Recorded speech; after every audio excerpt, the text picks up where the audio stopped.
Pues si te parece, vamos a comenzar con algo de lo que nadie está hablando, Seguro entre que sí. comillas, ¿no?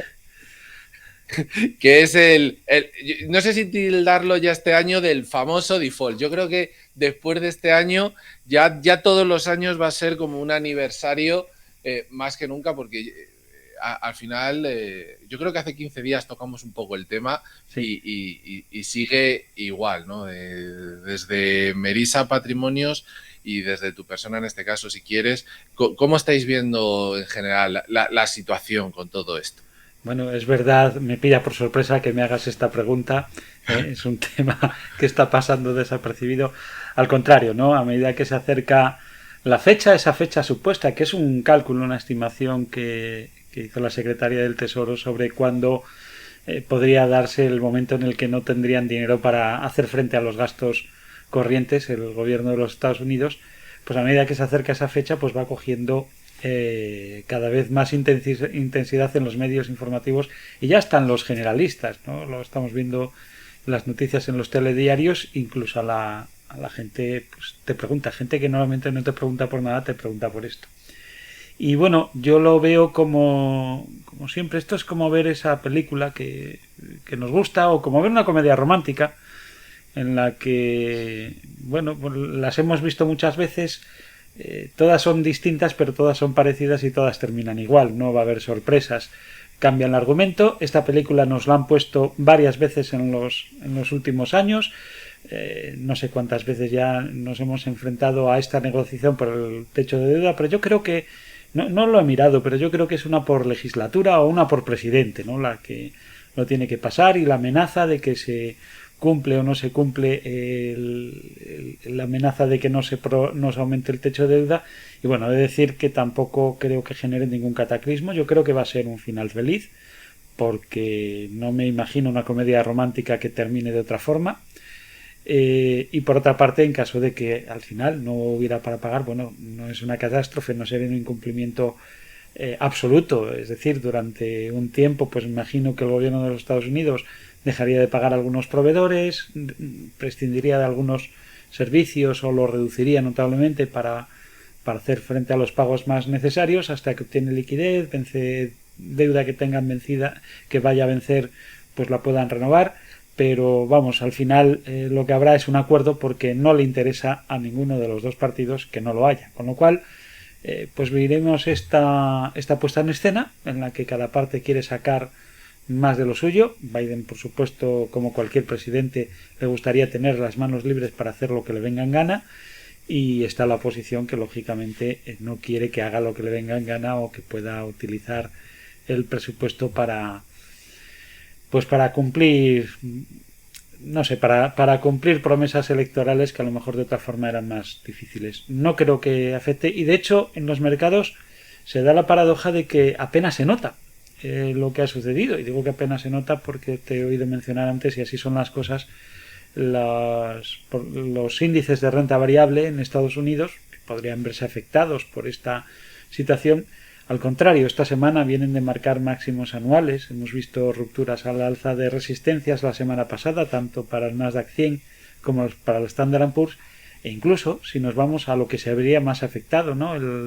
La calificación de la deuda. Yo he vigilado en estos días pues que hacían Moody, no Standard Poor's, y bueno, sí que hablan del asunto, pero no han puesto en revisión la calificación de la deuda americana como sucedió en el año 2011.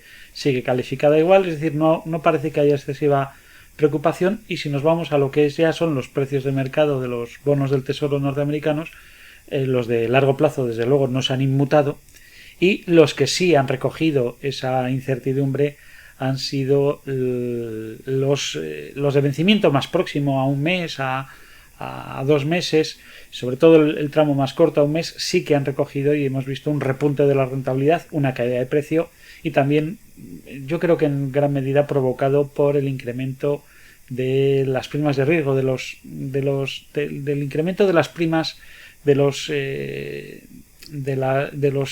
credit default, de De los seguros, de los seguros de crédito, vaya, de los seguros sí, de deuda, que es lo único que de se los ha... CDS. Sí, eso, los credit default swap, que es como se dice, es que no me sale ahora el término en español. Bueno, de los seguros de deuda que sí que se han elevado, pero solamente en el tramo corto. Ya te digo, si miramos las curvas a 5 años y a 10 años de los bonos del Tesoro americanos, no se han inmutado con esta situación.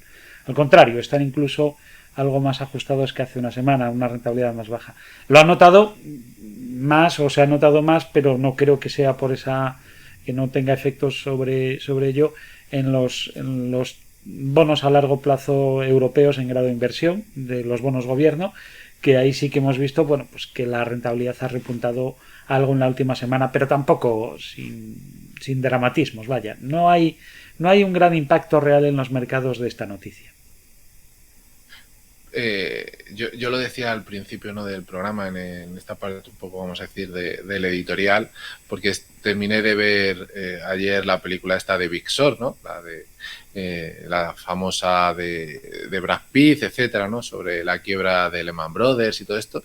Y claro, recuerdo cuando salían los tres inversores hablando de que ellos querían ponerse cortos con los swaps, etcétera. Y claro, se reían de ellos, como decía, pero si es que es lo más seguro del mundo, el inmueble, ¿quién no va a pagar? Y yo decía, ¿y si esta vez Estados Unidos entra en default? ¿Merecería la pena quizás hacer una pequeña inversión? Lo que pasa es que el público, el trader, vamos a decir, o el inversor retail lo tiene muy complicado, ¿no?, ponerse cortos en esta situación. Pero, oye, si llega el caso y por unos días entra en default y alguna de estas grandes agencias le da por bajar el rating, sería interesante ver qué sucede en el mercado. Bueno, es complicado eso, hay que controlar muchísimo el timing y es arriesgado planteárselo a corto plazo, ¿no?, para hacer una operación especulativa.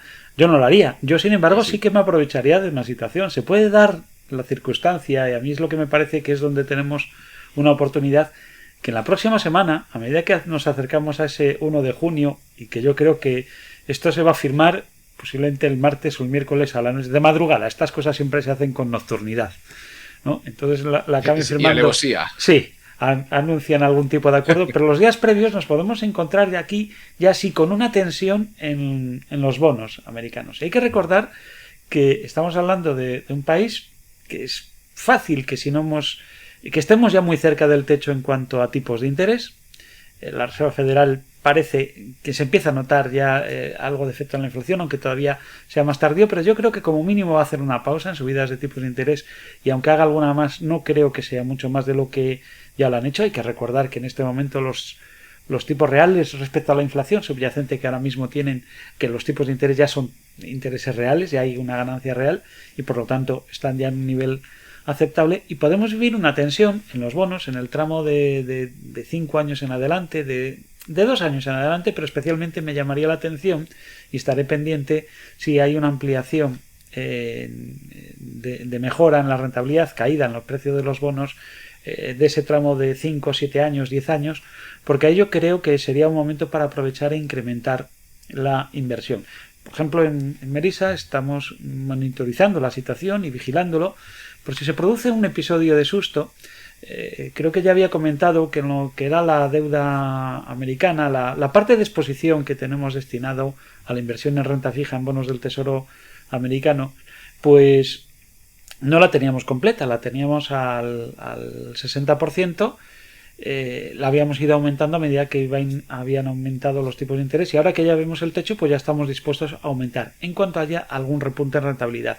Pues aprovecharíamos a lo mejor para elevar, para entendernos, si alguien tenía previsto dentro de su cartera destinar 5.000 euros a este tipo de inversión, ahora mismo tendría invertidos 3.000 y le quedarían otros 2.000. Bueno, pues si se produce un susto, invertiríamos otros 1.000, aumentaríamos la exposición a la deuda americana, porque a mí me parece que capturar tipos de interés en Estados Unidos por encima del 5% me parece muy interesante a ese plazo, porque podemos estar bastante seguros de que la inflación media en un periodo de 7 años en Estados Unidos va a estar por debajo claramente de esa tasa de interés, y por lo tanto es una oportunidad que, fíjate, los años que llevábamos sin ver algo parecido, ¿no?, en los mercados de deuda, que andábamos siempre ahí haciendo una gestión activa muy, muy agresiva, muy dinámica, precisamente porque había que aprovechar cada oportunidad que se presentaba, ¿no? Ahora, sin embargo, los tenemos aquí al alcance y aunque aún ha aumentado mucho la exposición en renta fija, leo distintos informes de cómo se ha trasladado parte de las inversiones a renta fija, yo creo que todavía no se está uno haciendo la idea de la magnitud de la ocasión que tenemos presente a lo largo de este 2023 y tal vez en los primeros compases de 2024 y que después, a lo mejor dentro de 5 o 6 años, miraremos con retrospectiva a esta situación y la identificaremos y hablaremos en esos cursos de educación financiera como diciendo, mira, estas son las ocasiones en las que hay que invertir en renta fija y aumentar la exposición y la duración de las carteras. Yo comentaba, creo que era el lunes, que había salido un estudio de PIMCO, ¿no? Lo que pasa que, bueno, PIMCO también tiene un sesgo, pues como sabemos, es la mayor gestora de renta fija, un poco tiraba para su casa, ¿no? Pero decía que ellos apostaban todo por la renta fija y que decían que renta variable nos podíamos ir a recesión y que incluso, aunque fuese ya suave o no suave, que mejor sí estar invertido, no dicen que no, pero tirar más hacia la renta fija. Pero como digo, tienen un poquito de sesgo. Es un poquito no válido, ¿no? En este caso, pero creo que refuerza lo que tú estás comentando. En este sentido, a mí lo que quizás me preocupa, y no sé cómo lo verás tú, es que si ahora hay ese aumento de techo, si no leía mal, creo que ya la deuda de Estados Unidos va por el 3, billón, 3,91, una cosa de estas así, no me acuerdo exactamente cuál era la cifra, claro. Ahora que vamos a llegar a los 4 billions, vamos a ver por ahí, pero claro, la cuestión es que esa nueva cantidad de dinero que se va a volver a meter en el mercado, esa lucha que tiene la FED y también aquí en Europa el Banco Central contra la inflación, va a meterle otra vez presión, porque es nuevo dinero en circulación y que se pueda disparar otra vez ahí la inflación y que bien es verdad que coincido contigo, que yo creo que a lo mejor en junio, por si luego quieres hablarlo, yo creo que sí que va a haber una subida ahí de tipos. Hemos visto a Bullard, hemos visto a Cascari, uno decía una cosa, el otro decía la contraria, pero quizás en junio haya una mínima de 0,25 y luego sí, yo creo que ya hasta septiembre, octubre, creo que es más bien para octubre, no habría ahí una nueva subida, viendo en esos 3 meses cómo está la economía, pero esa nueva ingente cantidad de dinero y además de cara, pues eso, al verano, que la gente gasta, después Navidades, ¿puede pegar un rebote, tú crees, a la inflación? Sí, a ver, desde luego no es algo que no es una medida paliativa de la inflación, al contrario, ¿no? Es fuego para la inflación. La verdad es que esto de los techos de deuda no deja de ser una gracia porque, ojo, no solo en Estados Unidos, podemos revisar los déficits de todas las naciones del mundo desarrollado, y vemos el mismo fenómeno en todas ellas. Y yo creo que ese mal de muchos consuela a todos y los tontos en este caso somos nosotros que nos dejamos engañar, ¿no? Porque esto es jugar con alguien al Monopoly que cuando se queda sin dinero para pagar imprime billetes o los fotocopia y te paga con ellos, ¿no? Por supuesto que ese jugador le expulsaríamos y desde luego no le dejaríamos ser en ningún caso la banca. Y en este caso tenemos que es la banca la que hace trampas. Porque cuidado, elevar el techo de deuda ya es un default. Ya es devaluar todo el valor del dinero que había en circulación. Eso es así. Entonces es que habría que definir bien qué es incumplimiento, ¿no? Porque si yo para pagarte lo que hago es imprimir nuevos billetes, pues caramba, estoy haciendo trampas, no te estoy pagando con dinero. La medida es inflacionista, pero también puede ser necesaria. Lo que es una forma de tapar el problema de fondo, que es la falta de rigor presupuestario, la ineficiencia en la gestión que tienen los gobernantes de todo el mundo, en el que se han acostumbrado al déficit como una cosa normal y que incluso pues, se sienten orgullosos cuando los déficits son bajos y dicen, solo tenemos un déficit de un 1%, un 2% sobre el presupuesto, cuando no debería haber ningún tipo de déficit en esto, ¿no? Claro, ¿cómo lo palían? Con esa voracidad recaudadora, que al final lo que acaba diezmando es el poder adquisitivo de las personas, de los contribuyentes, porque al final somos nosotros contribuyentes los que elegimos a unos administradores para que nos administren lo nuestro y que además lo hagan de forma honesta y de forma eficiente, pero no es así. Gastan más de lo que recaudan a pesar de esa voracidad recaudadora, y esto, taparlo con más deuda, no deja de ser esconder el problema debajo de la alfombra, y lo que sucede es que cuando pasen unos años y vuelva a haber otra crisis del tipo que sea, financiera, falta de liquidez, entonces lo vamos a pagar todavía más caro. Cuando volvamos a vivir una etapa de inflación, pues la veremos más acentuada. A fin de cuentas, este tipo de medidas contribuye a esos fenómenos que son desagradables para los que los soportamos, que somos los de abajo, ¿no? Que somos los ahorradores, los inversores, las personas normales que vivimos y que contribuimos con nuestro esfuerzo a que el Estado mantenga todos sus caprichos. Sí, estaba sonriendo porque, como te digo, esta última parte tuya parecía el monólogo, ¿no?, que decían en la película. Al final, uno de esos tres inversores que yo decía, decía justamente lo mismo, ¿no?, que al final quien pagamos el plato, ¿no?, es nuevamente la ciudadanía, porque él pensaba que con esa crisis del 2008 por una vez iba a haber detenciones de banqueros, de políticos, etcétera, y al final, pues bueno, fuimos todos los ciudadanos, en este caso a nivel planetario, ¿no?, quienes lo pagamos. Nos queda apenas 4 minutos y me gustaría hablar así de forma rápida, te lo sitúo, sobre una cosa que a mí me sorprende de Alemania, y te explico. Por un lado, estamos viendo que el lunes estaba tocando máximos históricos el DAX, volvía a tocar después de todo lo que hemos vivido máximos históricos, algo que sorprendía, ¿no?, porque todos los mensajes que nos venían hablando de Alemania era que estaba o en recesión o a puntito. Ayer vimos datos PMI, tanto de servicios como manufactureros, que no fueron buenos. Bien, es verdad que no han caído por debajo de 50, ni siquiera el compuesto, pero bueno, mostraba que el servicios estaba tirando todavía con mucha fuerza, pero el manufacturero no. Y hoy tenemos que hemos tenido el índice de confianza empresarial que ha caído bastante, igual que las expectativas empresariales. ¿Tú cómo ves un poquito la situación en Alemania? ¿Quizás todavía le queda algo para entrar en recesión o ya ves que va estando ahí? Bueno, cada vez está más cerca de ella y veremos el efecto que de entrada veremos si acaba controlando la inflación el Banco Central Europeo, que no lo está haciendo. Ya veremos si lo hace. Y las restricciones de dinero en circulación acaban pasando factura antes o después. Sí, es el DAX, es el IBEX 35, que recientemente en abril venía de hacer máximos históricos con dividendos, es el CAC, máximos históricos con dividendos. Los índices, si contamos los dividendos, su total retorno, como el DAX, que es un índice que incluye los dividendos, es retorno total, están en máximos históricos y no deja de ser una paradoja. También nos dice que, bueno, estamos hablando de beneficios empresariales que son los que cotizan y tal vez estamos viviendo un fenómeno como el de Estados Unidos, esta ruptura del Standard & Poor's de la semana pasada.